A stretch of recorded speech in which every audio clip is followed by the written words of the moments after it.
Assalamualaikum warahmatullahi wabarakatuh. Apa kabar pemirsa Silampari TV? Tentunya senang sekali saya Moholik dapat berjumpa kembali dengan pemirsa dalam acara Dokter Kite yang memberikan informasi serta edukasi mengenai kesehatan.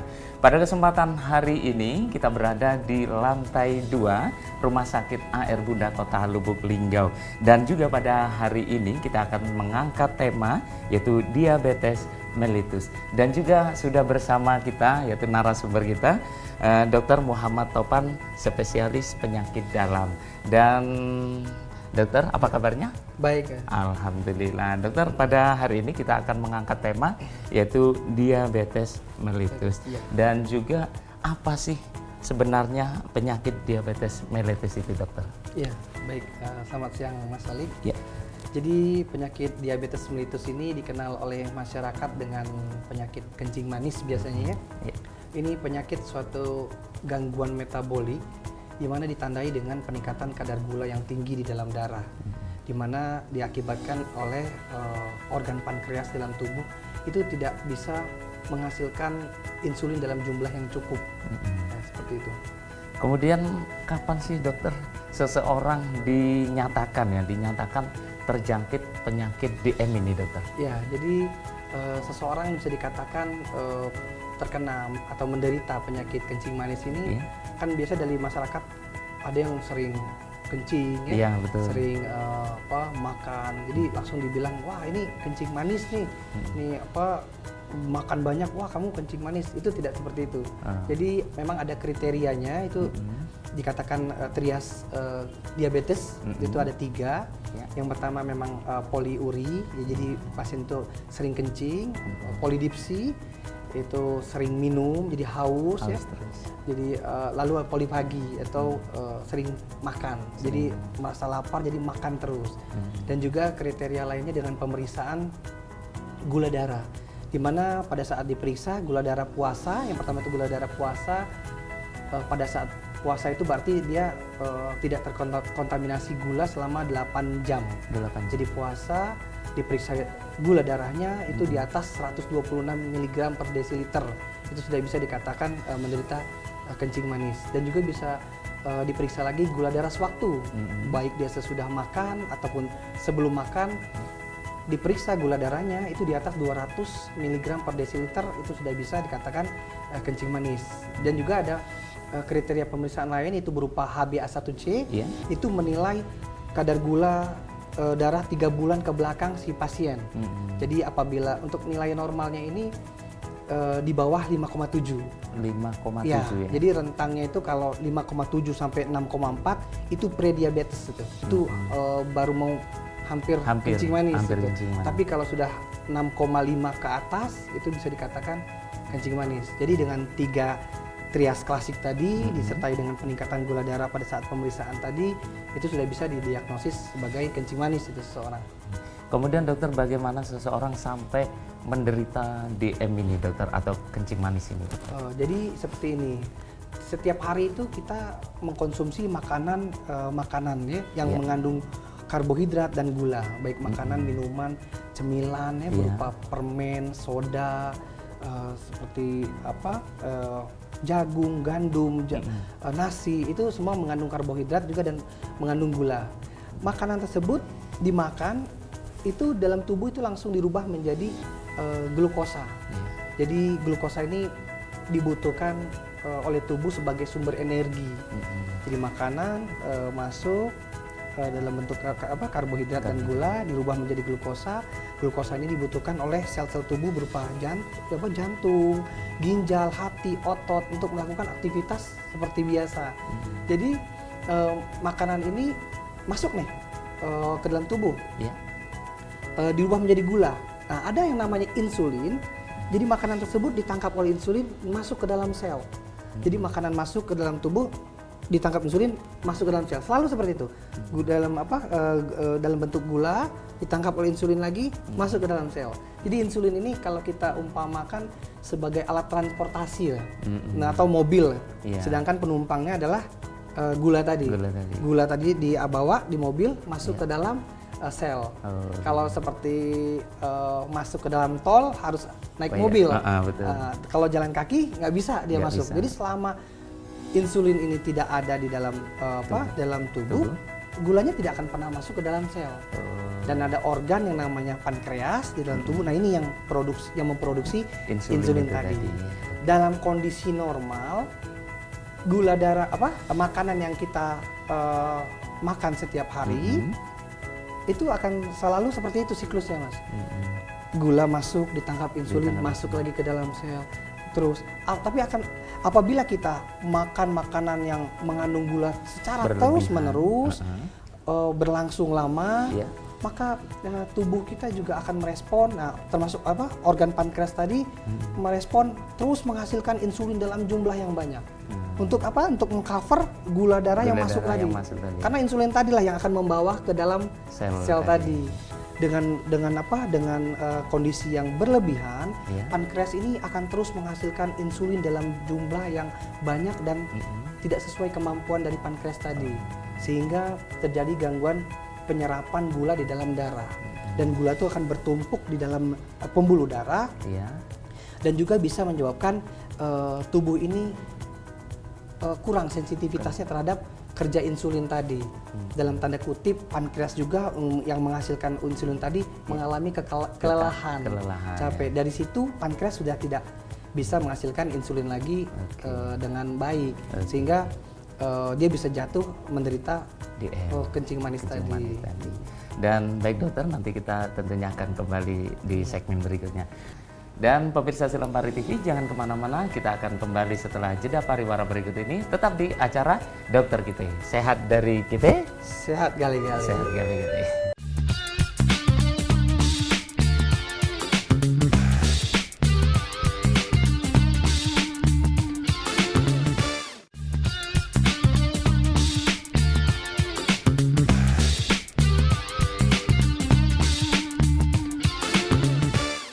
Baik pemirsa Silempari TV, terima kasih Anda masih menyaksikan tayangan kami di acara Dokter Kite. Masih bersama narasumber kita, Dr. Muhammad Topan, spesialis penyakit dalam. Dan untuk segmen yang kedua ini dokter, yang ditanyakan kenapa penderita DM ataupun kencing manis ini nih sering kencing, sering haus, kemudian sering lapar. Sebenarnya penyebabnya tuh apa dok? Ya, jadi pada pasien-pasien yang menderita kencing manis ini, itu kan kadar gula dalam darahnya itu tinggi. Jadi di gulanya yang dalam pembuluh darahnya yang tinggi. Itu nanti gula ini berakhir di ginjal. Jadi maka dari itu dia jadi lebih sering kencing.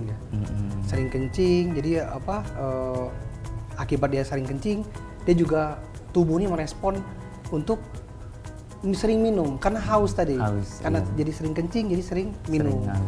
Begitu juga dengan istilah polipagi itu ya, lapar, jadi sering pengen makan terus. Itu karena gulanya berada di pembuluh darah, bukan di dalam sel. Jadi sel itu tetap kekurangan energi. Respon dari tubuh, kita jadi terus pengen makan dan makan lagi, walaupun sudah makan pengen makan lagi. Nah itu jadi gejala seperti itu yang timbul pada penderita kencing manis.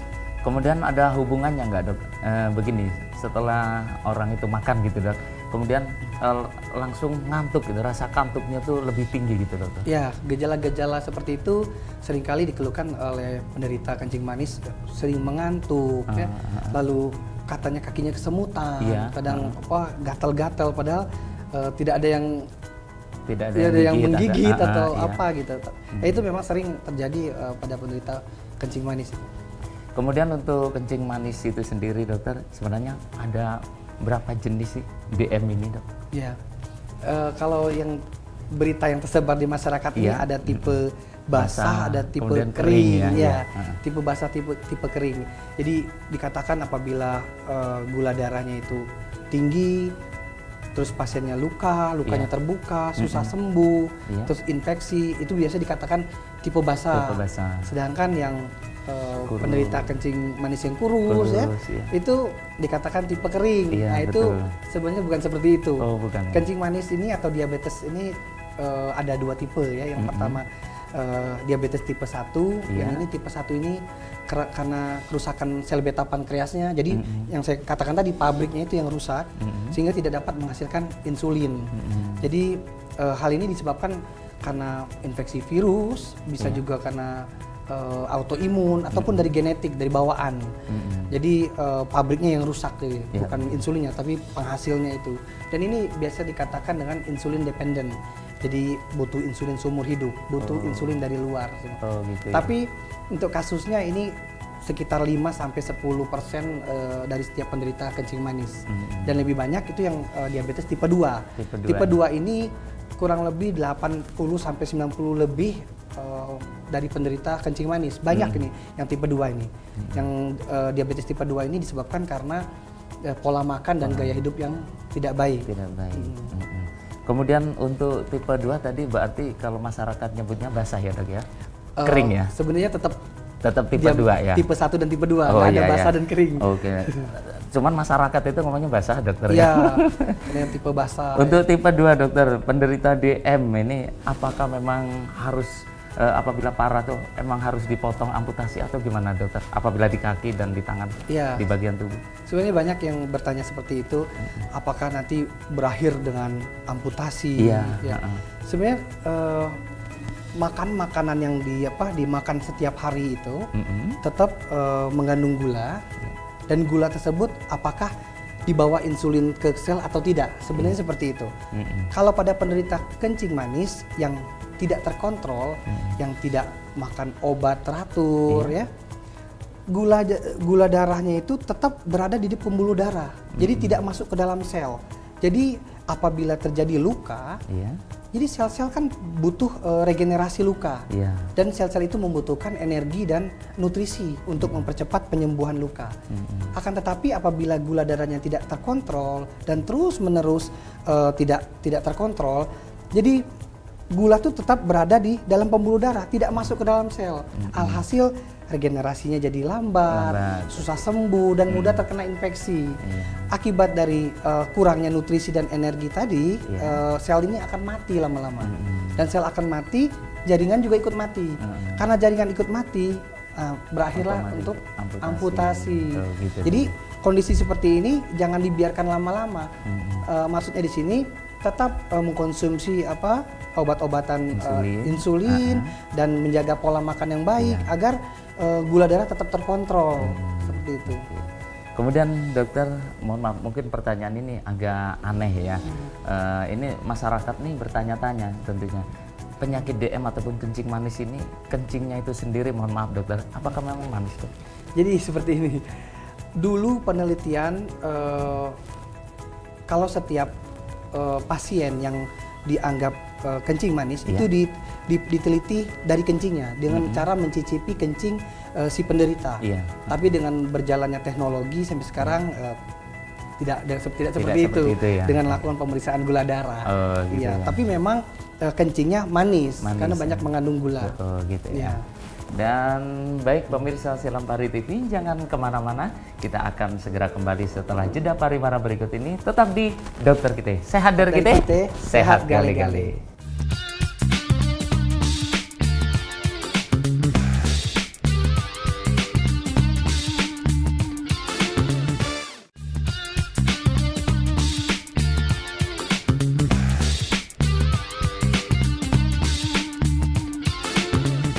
Terima kasih pemirsa Silam Pari TV, Anda masih menyaksikan tayangan kami yaitu di acara Dokter Kite, masih bersama narasumber kita Dr. Muhammad Topan, spesialis penyakit dalam. Dan dokter, untuk segmen yang ketiga ataupun yang terakhir ini dokter, tentunya penyakit DM ini apakah bisa disembuhkan dokter? Ya, jadi kalau dikatakan apakah bisa disembuhkan, penyakit kencing manis ini atau diabetes mellitus ini tidak bisa disembuhkan, akan tetapi bisa dikontrol.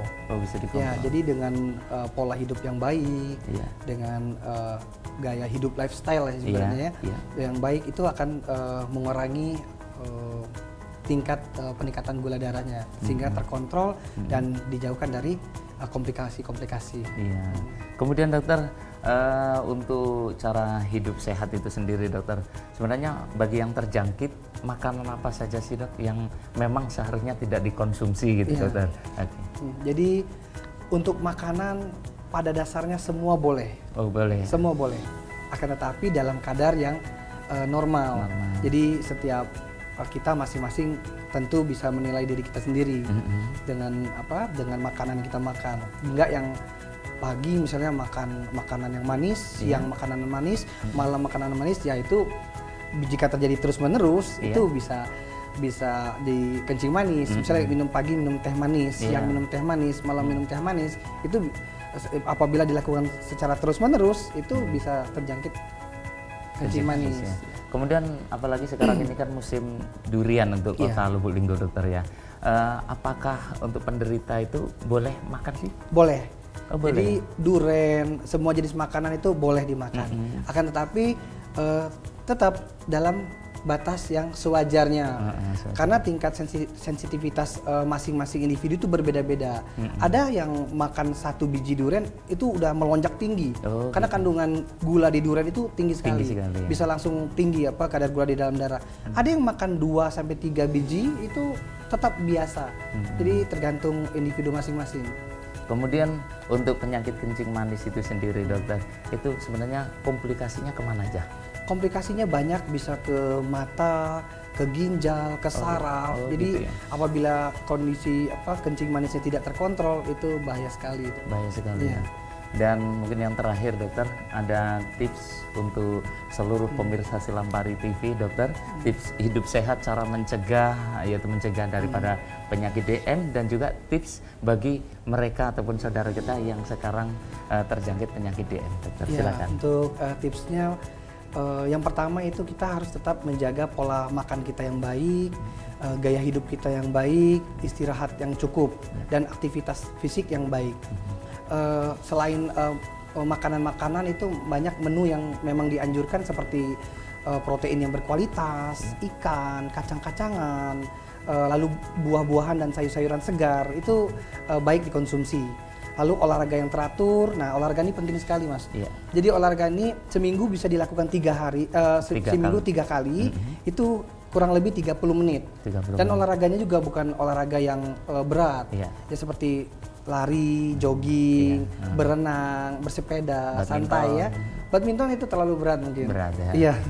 Jadi tergantung klasifikasi umur juga. Mas. Lalu manajemen stres itu juga penting mas. Kita berpikir positif itu lebih baik gitu. Jadi pola pikirnya kalau bisa diarahkan selalu yang ke arah positif. Lalu yang keempat ini cek berkala. Jadi kita tetap selalu memeriksakan kondisi diri kita sendiri ke dokter. Iya betul. Ya. Kemudian yang bagi yang terjangkit dokter? Iya sama. Jadi sama, untuk yang terjangkit ini tetap minum obatnya teratur. Terus aktivitas fisiknya tetap ya sama seperti biasa, dan pola makannya yang mungkin lebih ketat karena sebenarnya musuh besar kita tuh bukan diabetes ini, tapi musuh besar kita tuh diri kita sendiri.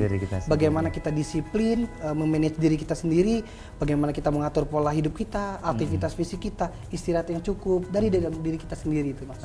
Gitu ya. Oke, kayaknya ini cukup ya dokter ya. Dan baiklah pemirsa Silampari TV, demikianlah tadi perbincangan kami dengan Dr. Muhammad Taufan, spesialis penyakit dalam, yaitu mengangkat tema diabetes mellitus ataupun kencing manis. Mudah-mudahan siaran ini dapat bermanfaat bagi seluruh pemirsa baik di kota Lubuk Linggau, Musirawas, Muratara dan juga sekitarnya. Dan tentunya jaga terus kesehatan, karena di dalam tubuh yang sehat terdapat jiwa yang kuat. Saksikan terus acara Dokter Kita hanya di Silampari TV, dan saya Muholik beserta kru yang bertugas undur diri. Sampai jumpa. Wassalamualaikum warahmatullahi wabarakatuh.